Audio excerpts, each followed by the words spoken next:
Welcome to the very first episode in our fantastic new industry insight series, Inside In-Game. Every month, someone from Team AdInMo will be chatting to gaming and advertising experts about the latest trends, hottest topics, and the evolving future of in-game advertising. I'm Herman Habazov, part of AdInMo's games team, and honored to kick off the first ever Inside In-Game. I recently had the pleasure of speaking to Tiffany Keller, product director at Scopely, and a leading ads and gaming product developer, writer, and speaker, having previously directed product for Subway Surfers, Forbes' most downloadable game of the decade. In part one of our discussion, we talk about changing monetization trends, and Tiffany shares her experiences and views on different ad formats with practical tips when it comes to testing them. Yeah, hey everyone, I'm Tiffany. I'm currently a director of product at Scopely, but I've worked across several different genres in gaming over the past 10 years, spanning puzzle, action, and RPG, and even social casino. I started in games over at Zynga in SF and San Diego before going across the pond to London at Activision Blizzard's King Division. There, we built one of the biggest ad SDKs in Europe and scaled ad monetization as a new revenue stream across all of the Candy Crush games and Farm Hero Saga games. I think there we really appreciated having a player experience first approach to any type of monetization, whether it's in-app purchases or ad revenue. So that's something that I continue to see a lot of really player-friendly trends in the future. So excited to be here and talk about that. So my first question will be, the end of pandemic has shaken game dev industry quite harshly in 2022 and hyper-casual games in particular. What are the opportunities to evolve from your point of view? Yeah, I think that hyper-casual has been a really interesting genre for quite a while because at first it came out of sort of hacking the most downloaded board on the App Store, but since then has continued to grow past anyone's expectations. So now with a lot of the privacy changes, I think they're really feeling the effects of not having all of the data on their players that help them to recommend the very next game. So a lot of hyper casual publishers, when they do their ad spending, are really just trading players between each other. Eric Seufert, I think, has some great writing on this if you want to get more into the nuts and bolts later. But within this, we're kind of seeing that arbitrage opportunities are drying up because this is a more mature market than it was 5 years ago, even just 2 or 3 years ago before the pandemic. At this point, you have to really be building a lasting relationship with your players because trading them between games when they're only going to play each game for 2 or 3 days at a time, we're having to focus more on the game in the app and not all of the super targeted things that are happening outside of the app. So I think within this, there's a lot more in-app purchase friendly behaviors that we're seeing. And I think Marble Snap is a great example of a game that has tried light monetization in the hopes that more players come, more players stick around because of it. And the jury is still out on exactly how successful and scalable that can be. But we're also seeing the same trends in ad monetization, that we're trying to be more player friendly, less intrusive to the experience, because being able to get that CPM of however much it would be depending on the genre you're in, on the geo that the player is in, it's not worth it to try and increase that by just a few cents if it's going to be something that trades off on the player's retention and makes them more likely to churn. So now I see publishers are accepting the new normal that mainly you're going to serve either ads or purchases to your players based on information that you have on what they do in your game and not outside of their game. And how can you do that in the most helpful and player-friendly way possible? The hybrid monetization is I wouldn't say that it no longer the winning method, but it's more like it's again a bit diverse as it was before the pandemic. Yeah, I think so. So before you could just have a few different ad placements in your game. And unless you were an RPG game where that would be something that could really cannibalize your in-app purchases, Mhm. you could just do like a one and done, hey, get a free gift and a continue playing sort of placement. And because you had targeted ads and rewarded videos coming through, or maybe banners, there wasn't a ton of incentive to continue to try and optimize that further or integrate it natively into the game. But now, because with the effect of the privacy changes, you know less about what players are doing outside of the games, or Mhm. the supply side platforms that are serving the ads know less. So you have to have more integrated placements where players are being exposed to more ads in order to make the same amount of money. But if you just show them a bunch of ads, then they churn out, and that's not positive either. So you're having to figure out ways to do it where you can serve the player the right reward at the right time in the least intrusive way possible. And so there's new formats that are coming outside of that. It's not just about rewarded video. People are also looking at doing offer walls where the player is actually agreeing to do a specific action for you in order to get some premium currency. There's also, of course, the branded billboards that we're seeing, which are super player friendly. It's a new way of doing banners. And publishers are seeing that if they actually want players to watch more ads in their hybrid monetization strategy, they need to actually retain those players better and increase their engagement in the game. And that's the function through which they watch more ads, not just bombarding them with more of them. I heard an opinion regarding the simulation, like not simulation, but simulator games, hunting games, mobile games, and also like other stuff you can do outdoors. That ad monetization is actually extremely cannibalizing. And I like communicated with a couple of guys, product guys from different companies who own such games, and they basically switched it off because they have like so hardcore players. Any option, any boost in revenue from ad monetization, like it was kind of successful, but they were not able to cover the effect on the players and their how dissatisfied they were due to the due to ads, rewarded videos, etc. Like, what is your point of view on this issue? Like, can you like predict that in this specific type of game, in this specific genre, it will be like a disaster if you will add like more ad monetization, become more hybrid? You will add rewarded videos or even interstitials or in-game ads. Where is the point to prevent the issue and find the balance? Yeah, of course. It's always a tricky question because a lot of it will depend on who's the game's audience is, what genre they're in, and I think also the game economy. Sometimes we've seen a lot of the biggest games out there are turning 10 years old. So their game economy was not really created to be very flexible. Like a lot of these games that will have mainly one premium currency instead of several different currencies you can only spend on certain items. This means that you have less things you can give away, and you can also only give away in certain increments, right? So if you have something like moves, you can give away half a move, right? Or similar if you have gold or gems, you can't give away less than one. And even in many times, one doesn't seem like it's enough. So if you had an economy that was built on in-app purchases and players are regularly buying units of 10 and they're spending real dollars for that, that's a really difficult proposition of which of those can you give away for a single ad impression, of which your average revenue per daily player on ads might only Mhm. add up to 2 cents in some games, 5 cents in others. It's pretty difficult to get higher than that unless you have a very US focused market, like in a word Mhm. game. So a lot of the time, publishers are in the space of our biggest games are old, which also might mean they're slightly buggier because they're built on older SDKs, and they're less flexible.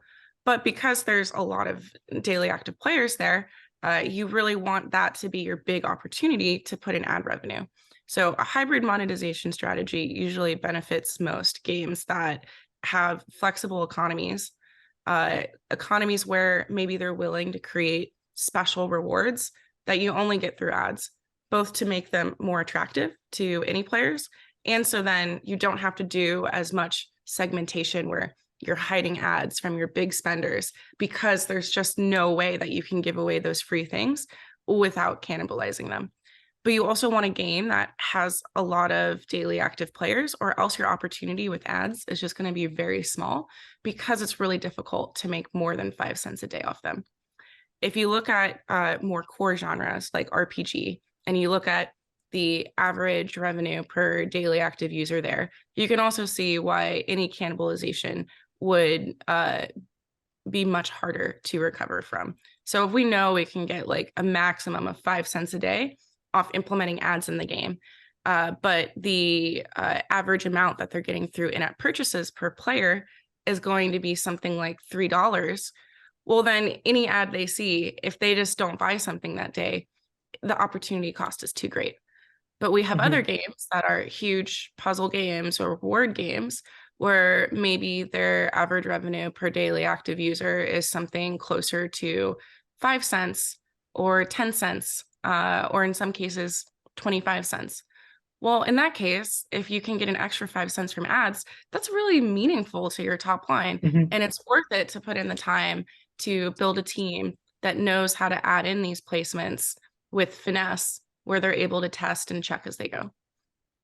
So let's say there are different methods to to plan how you build the first time user experience for a player, but you can always start with ad monetization till some like logical point when you're just switching it off to continue with in-apps. It's also like an option, because when you're a first time player, you definitely receive some benefits through the first time user experience, but then it stops, and there is a moment before the user will buy the first in-app and will play on its own, like having what he already owned or they already owned.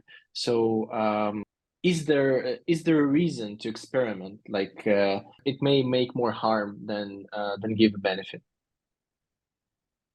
I definitely think so.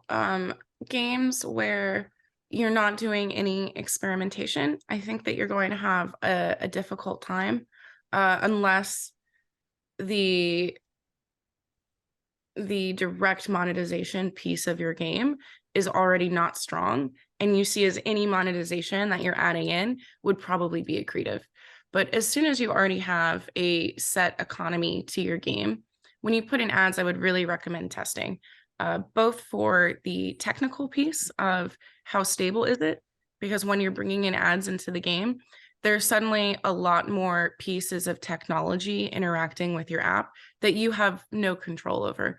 You're putting in an SDK for the ads, and then there's also the creatives themselves. There's how that auction occurs. All of that, you want to make sure that's just a smooth experience for your players. So having a control group, especially in the beginning, so that you can see, okay, are there more crashes happening? Are there more slowdowns in the game? What experience are users reporting? How often does the ad placement say, sorry, we don't have an ad for you? Those are all incredibly important, because it doesn't matter what user experience you build on top if the base layer of the technical foundation just doesn't fit. On top of that, you're not just giving people free things. You're fundamentally changing how they interact with your game and how they think about the value of time. If we think about why players purchase things on free-to-play games, it's not because they have to, because they're free to play. It's because at some point they say, yes, this $2 starter pack is worth the benefit of the time that I will get in faster progression. And I would like to not grind today. It's interesting because, in a sense, we are playing these games and then paying money to play them less to get the same amount of progress.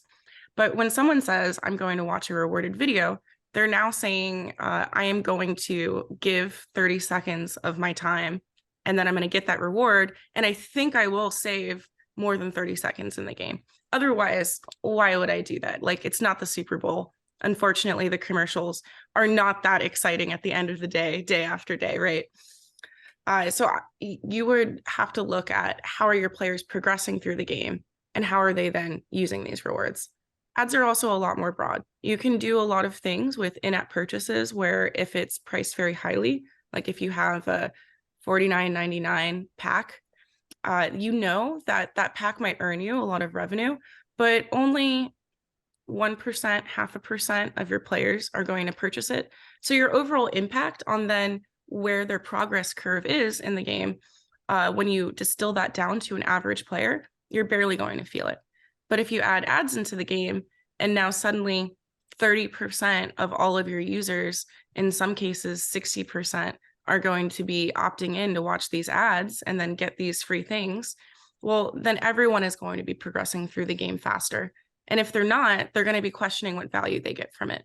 So I would recommend testing not just in a, okay, are my revenue metrics healthy, but to also think about tech metrics and how are people interacting with your game when you're changing their relationship of how they think about time spent playing versus purchasing versus watching.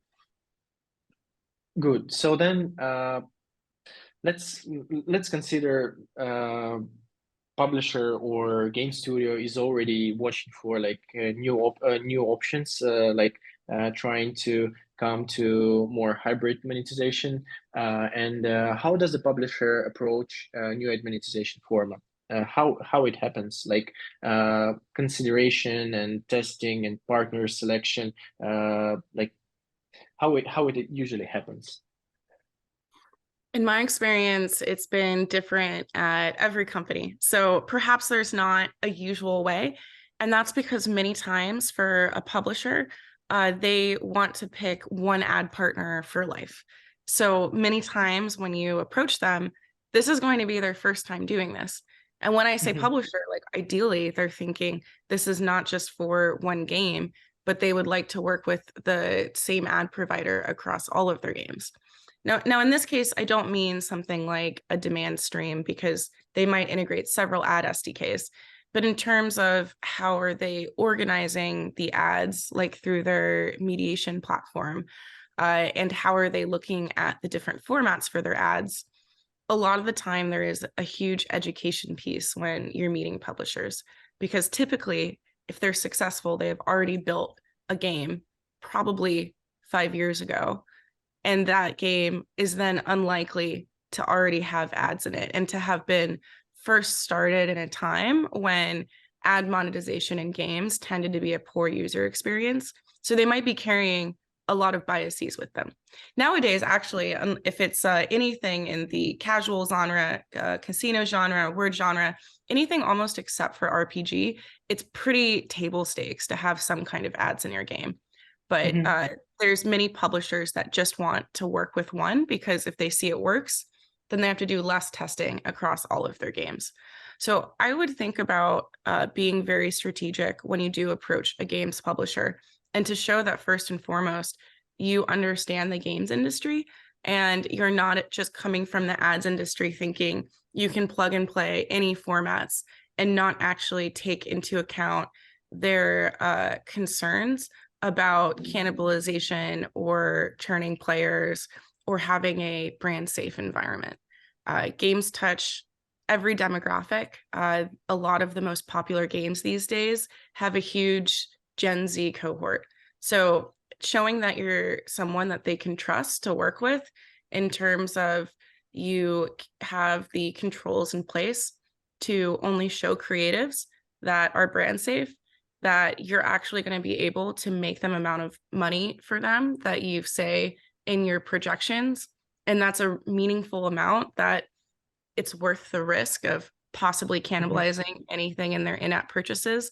And coming with someone ideally from the games industry who can then be their consultant and help them integrate the placements in their game from a hybrid monetization strategy first, and knowing what successful implementations look like. You never want to have a publisher go through integrating your tech. It works, but they have just never built ad placements before. So they think that the best way of doing it is to only show a placement once to a player in an area of the game that doesn't get much traffic, because if players just really want the free stuff, like they'll find it. This is often a conservative first approach, but a publisher will not make much money off of that, because the way that you make money off hybrid monetization through ads is getting the highest exposure rate as possible. So actually, you want to put the ad placement very close to when they first open the app in a way that's still not intrusive. So these tend to be first mistakes that publishers can make. And then they might say, okay, well, ads don't work for us. I think ads can work for pretty much any genre with the right implementation. You just have to think about, as a publisher, your risk profile. If you're really going to invest in this and build an ad monetization team out of it who can be managing the mediation side so that you're getting the most money for each impression, just in terms of how the ad is being served, and also on the user experience side, where you're teaching your designers and your product managers not just what good in-app monetization looks like, but also what good ad monetization looks like and how those can go hand in hand with each other. Because often your players that will watch the most ads can be players that are your most engaged, because they're trading lots of their time to make more progress in the game. Those are players that you actually really want to be serving well. So if you get everything right and you really invest in it as a publisher, you can see that retention actually goes up in your game. Your game is stickier because you're able to better retain the people that are just never going to become payers anyway, but now they're making progress faster in the game and you're actually making money off of it too. Thanks to Tiffany for sharing so many useful insights. Please subscribe to our YouTube channel to make sure you don't miss part 2 of Inside In-Game with Tiffany Keller, where we discuss brand safety and what ad formats she thinks will change the monetization landscape. And finally, for more information about InGamePlay advertising, visit our website at www.adinmo.com. Thanks for watching.